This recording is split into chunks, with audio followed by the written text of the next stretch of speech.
Indian market के अंदर BMW ने जो है वो अपनी F450 GS को जो है वो लॉन्च कर दिया। एंड मैंने आप लोगों के लिए दो वीडियोस बनाया जिसमें मैंने हिमालयन 450 से कंपैरिजन करके बताया एंड ADV 390 से कंपेयर करके बताया। सो काफ़ी लोगों ने मेरे को बोला कि भाई एक बार RTX से भी कर दो। वैसे तो इस बाइक का कोई कंपैरिजन बनता नहीं है, एक 450 सीसी की बाइक, एक जो हो 300 सीसी की bike and single cylinder engine के साथ। बट काफ़ी लोगों ने बोला कि भाई एकदम हम BTO वर्जन लेना चाहते हैं जो सबसे एक्सपेंसिव आता है। सो क्या हमें वो लेना चाहिए या फिर जो हो BMW की तरफ जाना चाहिए। सो देखो, सबसे पहली चीज़ दोनों ही बाइक्स के लुक्स एंड डिज़ाइन के बारे में बात करते हैं कि यहाँ पर आपको लुक्स एंड डिजाइन जो हो वो कैसा देखने को मिलने वाला है। RTX के बारे में अगर मैं बात करूँ ना, तो भाई मुझे नहीं मालूम कि कहाँ से TVS को जो हो डिजाइनर्स मिलते हैं, बट वो जो बाइक को डिजाइन करते हैं ना, लिटरली इतनी ज्यादा अमेजिंग है। चाहे मैं RTR 310 के बारे में बात करूँ, RR 310 के बारे में बात करूँ, इवन RTX को भी देखोगे ना तो एकदम लाजवाब जो हो डिजाइनिंग मिलती है। सो मुझे लगता है कि एक नज़र में आप लोगों को डेफिनेटली ये बाइक जो हो काफ़ी हद तक पसंद आ सकती है। बट वहीं अगर मैं BMW के बारे में बात करूँ तो भाई BMW जो है ना वो इसी तरीके से समझ सकते हो कि अगर आपको उसको उससे भी ज़्यादा थोड़ा बल्कि जो हो बाइक चाहिए, थोड़ा सा और ज़्यादा परफॉर्मेंस ओरिएंटेड चाहिए, तो मुझे लगता है कि BMW की लुक्स एंड डिज़ाइन जो हो काफ़ी बढ़िया रहने वाली है। बाकी अगर मेरे को दोनों में से लेना होता ना, मुझे लगता है कि मुझे RTX के लुक्स जो हो थोड़े से ज़्यादा बेटर लगते हैं। BMW अच्छी है बट कहीं ना कहीं मुझे अपनी जेब भी देखनी होती है कि भाई बहुत ज़्यादा एक्सपेंसिव तो नहीं जाएगी। सो मैं डेफिनेटली RTX की तरफ जाता। अब बात करते हैं दोनों ही बाइक्स के इंजन के बारे में। RTX को अगर आप देखोगे तो चाहे आप इसका बेस मॉडल लो, टॉप मॉडल लो, चाहे BTO वर्जन लो, सभी के अंदर आपको सेम इंजन मिलेगा। 299 सीसी का single cylinder liquid cooled FI BS6 compliant engine जो ऑलमोस्ट 35.5 bhp का मैक्सिमम पावर, 28.5 न्यूटन मीटर का टॉर्क जनरेट करके देता है विद 6 स्पीड गियर बॉक्स। यहाँ पर अगर मैं BMW के बारे में बात करूँ तो यहाँ पर इंजन का जो कंपैरिजन है ना वो अलग ही लेवल है। एक बाइक 300 सीसी की है, एक आपको 420 सीसी की देखने को मिलती है एंड ऊपर से ट्विन सिलेंडर इंजन। सो भाई यहाँ पर आप लोगों को BMW के अंदर liquid cooled FI BS6 compliant engine मिलेगा, 48 bhp तक का maximum power and 43 newton metre of torque मिलने वाला है विद 6 स्पीड गियर बॉक्स। यहाँ पर अगर आप पावर फिगर्स में देखोगे तो भाई आपको जमीन आसमान का डिफरेंस देखने को मिलने वाला है। ऑलमोस्ट अगर आप मान करके चलोगे ना तो भाई कम से कम आप लोगों को जो डिफरेंस देखने को मिलने वाला है वो 13 bhp का देखने को मिलेगा एंड टॉर्क अगर आप लोग देखोगे तो वो आप लोगों को एकदम नेक्स्ट ही लेवल देखने को मिलने वाला है। बिकॉज यहाँ पर अगर आप लोग टॉर्क मान करके चलते हो ना तो भाई देखो दोनों ही बाइक्स के अंदर आप लोगों को ना कम से कम 13 न्यूटन मीटर तक का टॉर्क जो हो डिफरेंस देखने को मिलेगा। अब ये सारी चीज़ें इस वजह से भी पॉसिबल हो पा रही हैं कि एक बाइक जो सिंगल सिलेंडर इंजन के साथ है, छोटा इंजन है उस बाइक के अंदर, एक जो है वो ट्विन सिलेंडर एंड इंजन भी बड़ा है। सो मेरा यहाँ पर ये कहना है कि देखो जैसे मान लो आप लोग एक ऐसे बंदे हो जो कि एंट्री कर रहा है इस चीज़ में कि भाई मुझे टूरिंग करना है, तो मेरे हिसाब से भाई आपको RTX की तरफ जाना चाहिए। ये पावर भी इनफ है। बट हाँ, अगर आप लोगों ने ऑलरेडी जो हो कुछ बाइक्स चला रखी हैं, लाइक RTX जैसी चला रखी है, ESD चला रखी है या ADV की कोई भी बाइक चला रखी है, बट आप थोड़ा अपग्रेड करना चाहते हो कि नहीं भाई मुझे थोड़ा सा और ज़्यादा पावर परफॉर्मेंस चाहिए, तो मुझे लगता है कि भाई BMW जो हो ज़्यादा सफिशिएंट रहेगी। बट हाँ, एक चीज़ का जरूर ध्यान रखना कि खर्चे के मामले में भाई BMW कैसी है कैसी नहीं वो आपको पता ही होगा। अब बात करते हैं दोनों ही बाइक्स के अंदर आने वाले फीचर्स के मामले में। TVS एक नेक्स्ट लेवल काम कर रहा है। अगर मैं फीचर्स के बारे में बात करता हूँ, BTO वर्जन के बारे में बात करूँ तो इस बाइक के अंदर आपको all LED setup, TFT display, riding modes, quick shifter, slipper clutch, switchable ABS, traction control and उसी के साथ व्हीली कंट्रोल, स्टॉपी कंट्रोल। मतलब भाई फीचर्स तो इतने सारे ना कि बताने के लिए बैठूँ ना तो वीडियो जो हो बहुत बड़ी हो जाएगी। सो इतने सारे फीचर्स आपको मिलते हैं। बट हाँ, अगर आप BMW को देखते हो तो इन्होंने कुछ थोड़े बहुत फीचर्स जो है वो एक्स्ट्रा एड ऑन कर रखे हैं, लाइक हीटेड ग्रिप हो गया एंड उसी के साथ एक आधी बेसिक फीचर्स और देखोगे तो आपको ज़्यादा मिलता है। बाकी अगर आप सिंपल दोनों में ही देखोगे तो ऑल LED सेटअप है, TFT डिस्प्ले है, हैजार्ड लाइट है, स्लीपर क्लच है, ब्लूटूथ कनेक्टिविटी है। सो ये सारी चीज़ें जो हो रहने वाली है। सो मेरा यहाँ पर ये कहना है कि अगर आप लोगों को एक कम बजट के अंदर ज़्यादा फीचर लोडेड बाइक चाहिए, थोड़ा कम पावर चलेगा, तो आप RTX की तरफ जा सकते हो। एंड अगर आप चाहते हो कि नहीं भाई मेरे को पावर भी ज़्यादा चाहिए एंड फीचर्स भी थोड़े से ज़्यादा चाहिए, तो BMW जो है उस चीज़ के लिए बनी है। सो ये सभी चीज़ें मैंने आप लोगों को दोनों ही बाइक्स के बारे में बता दी। अब दोनों ही बाइक्स की बात करते हैं टायर, ब्रेक एंड सस्पेंशन के बारे में कि यहाँ पर आपको क्या क्या चीज़ें जो हो वो देखने को मिलने वाली है।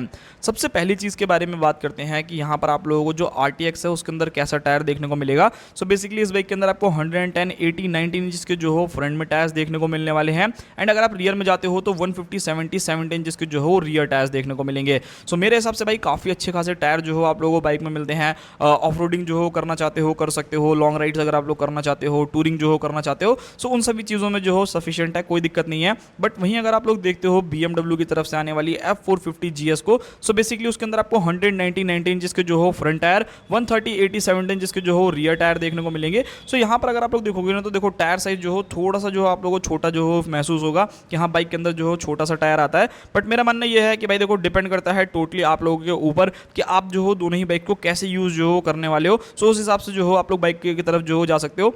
सो अगर आप लोग हल्का फुल्का ऑफ रोडिंग ज़्यादा करते हो तो BMW जो हो थोड़ा सा आप लोगों को बेटर जो चीज़ें ऑफर कर देगी। सो टायर्स के मामले में अगर आप देखोगे तो भाई मुझे लगता है कि TVS के टायर जो हो थोड़े से ज़्यादा बेटर आप लोगों को फील देने वाले हैं। सो वो एक चीज़ रहने वाली है। अच्छा, ब्रेकिंग सिस्टम के बारे में बात करते हैं कि दोनों में से आपको कौन सी बाइक जो हो ज़्यादा अच्छी ब्रेकिंग ऑफर करती है। सो भाई यहाँ पर अगर आप लोग टीवीएस को देखोगे, सो भाई टीवीएस के अंदर आपको 320 mm की फ्रंट में डिस्क, 240 mm की जो हो रियर डिस्क ऑफर करती है। बट वही अगर आप लोग BMW की बाइक को देखोगे तो उसमें 310 mm का जो है फ्रंट में डिस्क मिलता है, जो कि 4 पिस्टन कैलिपर के साथ आने वाला है। एंड उसी के साथ साथ यहाँ पर अगर आप लोग देखोगे कि भाई आप लोगों को जो रियर ब्रेक्स देखने को मिल रही है वो आप लोगों को देखने को मिलेगी 240 mm की। सो दोनों बाइक्स की जो रियर डिस्क ब्रेक्स है वो ऑलमोस्ट सिमिलर है, 10 mm का जो हो फ्रंट में आपको डिफरेंस मिलता है। ब्रेकिंग के मामले में अगर मैं बोलूँ तो भाई ऑब्वियसली आपको BMW की ब्रेकिंग जो हो थोड़ी सी ज्यादा पसंद आएगी, बिकॉज वहां पर 4 पिस्टन कैलिपर यूज हो रहे हैं। एंड ब्रेम्बो की ब्रेकिंग है तो भाई वहां पर आप लोगों को ब्रेक बैठना बहुत ही ज्यादा लाजवाब मिलने वाली है। सो ये सभी चीजें हैं। बाकी सस्पेंशन के बारे में बात कर लेते हैं कि दोनों ही बाइक्स में आपको सस्पेंशन जो है वो कैसे देखने को मिलेंगे।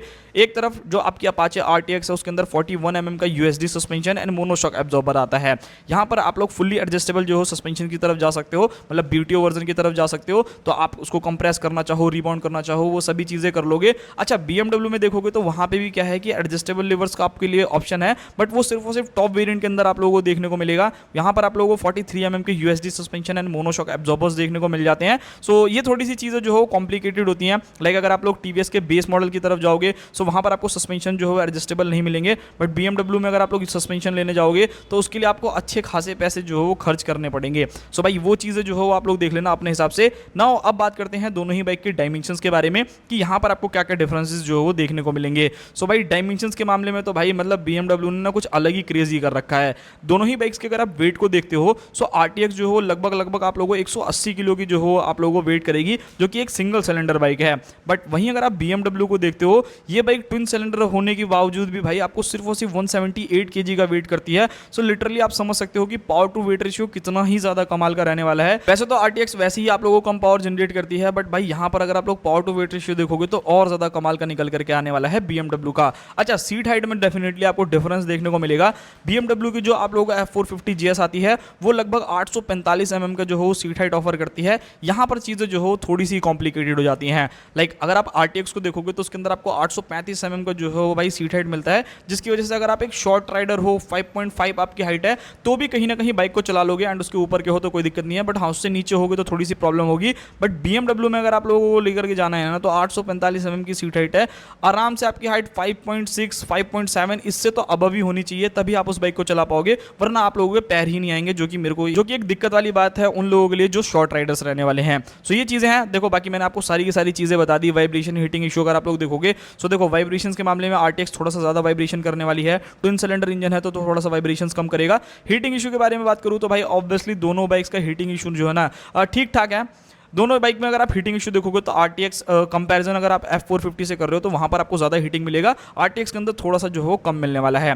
माइलेज वाइलेज देखोगे तो ऑब्वियसली भाई माइलेज के मामले में आपको पता है कि RTX जो 48 का एवरेज दे रही है, लोगों को 43 का एवरेज दे रही है, डिपेंड करता है कैसे चला रहे हो। बट जो BMW है भाई उन्होंने क्लेम किया है कि आप लोगों को 26-27 का ही जो एवरेज देने वाली है। सो अगर आपको एवरेज के मामले में ज्यादा अच्छी चाहिए तो RTX की तरफ चले जाना भाई, बाकी देख लेना अपने हिसाब से चला करके। अच्छा, अब मेन क्वेश्चन आता है कि भाई दोनों में से कौन सी बाइक लें, प्राइसिंग क्या रहने वाली है। जहां पर RTX आपको 1,99,000 रुपीज में स्टार्ट हो जाती है, जो कि उसका बेस मॉडल रहने वाला है, एंड 2,34,000 रुपए तक BTO मॉडल मिल जाएगा। वहीं आप लोग अगर BMW की F450 GS को देखोगे तो उसकी स्टार्टिंग ही भाई 4,70,000 रुपए से है।